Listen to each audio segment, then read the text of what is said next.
ফেলে সাখি। এটা হচ্ছে গিয়ে চুচড়া শহর একদম।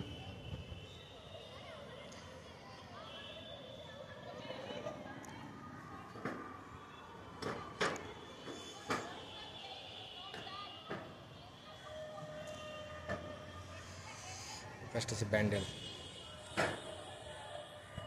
পুরো শহরটাকে তোমাদেরকে দেখার সুযোগ করে দিলাম আজকে আমি। দেখে নাও, এই সেটা ব্যান্ডেল, এই সেটা হচ্ছে চুচুড়া, চুচুড়া স্টেশন। আর এটা হচ্ছে আমাদের স্কুল। আর এইদিকে হচ্ছে চুচুড়া লঞ্চ ঘাট, ঠিক আছে। আর লাস্ট ফ্লোর